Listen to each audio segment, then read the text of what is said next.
Auto డ్రైవర్ల న్యాయమైన సమస్యలకు రవాణా శాఖ మంత్రి పొన్నం ప్రభాకర్ పరిష్కారం చూపారని తెలిపారు. Telangana auto drivers unions JAC convener B Venkatesham.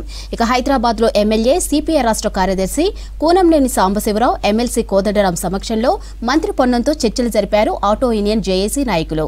అనంతరం జేఏసీ నిర్ణయం మేరకు ఉద్యమ కార్యక్రమాలని వాయిదా వేసుకున్నామని తెలిపారు.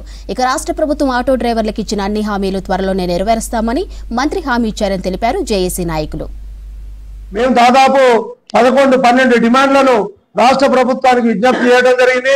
ఆ డిమాండ్లో ప్రధానమైనది 12,000 రూపాయలు ఇవ్వాలని చెప్పి, మహాలక్ష్మి పథకం ద్వారా నష్టపోతే ఆ డ్రైవర్లు ఆదుకోవాలని చెప్పి ఈ డిమాండ్లు అడిగాము. ఆ డిమాండ్లకు ఆర్థికంగా ఇబ్బంది ఉంది కాబట్టి ముఖ్యమంత్రి గారితో చర్చించిన తర్వాత ఈ విషయంలో మేము చర్చించి నిర్ణయం తీసుకుంటామని చెప్పడం జరిగింది.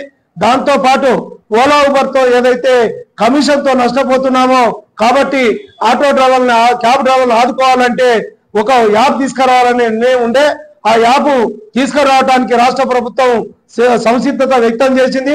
త్వరలో దాన్ని యాప్ను తీసుకొస్తాయి, డ్రైవర్లందరికీ సంక్షేమానికి కమిషన్ లేకుండా ఉపయోగపడుతుందని చెప్పి వారు చెప్పడం జరిగింది. అదే విధంగా మేము గత 30-40 సంవత్సరాల నుంచి ఇవాళ డ్రైవర్లు కానీ, క్యాబ్ డ్రైవర్లు, ఆటో డ్రైవర్లు, లారీ డ్రైవర్లు, రవాణా రంగ కార్మికులు ప్రమాదాల వల్ల నష్టపోతుంటే, చనిపోతుంటే వారికి ఒక ప్రమాద బీమా కావాలి, అదేవిధంగా వెల్ఫేర్ బోర్డు కావాలని చెప్పి మా సంఘాలన్నీ కూడా అనేక సంవత్సరాలుగా ఉద్యమాలు చేస్తున్నాయి. దాని ఫలితంగానే ఈ రోజు రవాణా మంత్రి గారు మేము త్వరలో రవాణా రంగ కార్మికులకు ఒక సంక్షేమ బోర్డు ఏర్పాటు చేస్తారని చెప్పడం జరిగింది. అది ఏ విధంగానంటే రవాణా రంగ కార్మికులు ఏదైతే లారీ కొన్నా, క్యాబ్ కొన్నా, ఆటో కొన్నా ఒక 2% 1% సెస్ వసూలు చేయాలని చెప్పాం. రాష్ట్ర ప్రభుత్వానికి ఎలాంటి ఆదాయపు లోటు ఉండదని చెప్పి